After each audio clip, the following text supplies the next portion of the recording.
Detail చూస్తే SIR ప్రక్రియపై తీవ్ర విమర్శలు చేశారు బట్టి విక్రమార్క. ఎస్ఐఆర్ ప్రక్రియను అడ్డం పెట్టుకుని అసలైన ఓటర్ల పేర్లను తొలగించే కుట్ర జరుగుతోందని భట్టి ఆరోపించారు.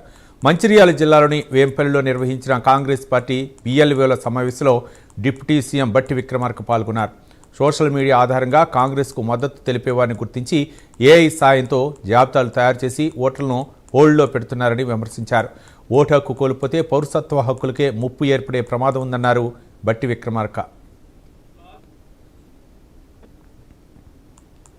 భారతీయ జనతా పార్టీ సంబంధించిన కేంద్ర ప్రభుత్వం ఈ ఎస్ఐఆర్ అడ్డం పెట్టుకొని ఒక కుట్రపూరితంగా అసలైన ఓటర్లని లేకపోతే వారికి సంబంధం లేని ఇతర రాజకీయ పార్టీలకు సంబంధించిన ఓటర్లని పెద్ద ఎత్తున తొలగించే కార్యక్రమం చేసి తద్వారా ఆ పార్టీ ఆయా రాష్ట్రాల్లో అధికారంలో రావడం కోసం చేసిన కుట్రలో ప్రయత్నాలన్నీ ఫలించిన తర్వాత ఇప్పుడు తెలంగాణలో కూడా మొదలుపెట్టారు. గతంలో ఓటర్ లిస్ట్ లో ఓటు లేకపోతే పోలింగ్ బూత్ దగ్గరకు వచ్చిన తర్వాత అయ్యో నా ఓటు లేదని చిట్టి చూసి ఎక్కుకొని ఓటు లేకపోతే కొద్దిగా అందరినీ శిక్షించి బాధపడి నేను చచ్చిపోయినట్టే కదా అనుకోని బూత్ నుంచి తిరిగిపోయేవాడు.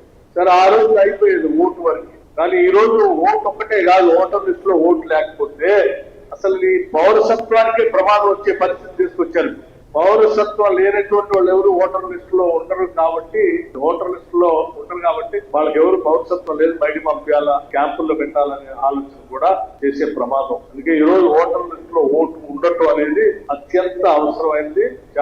ఓటు ఒక్కటే కాదు, పౌరసత్వం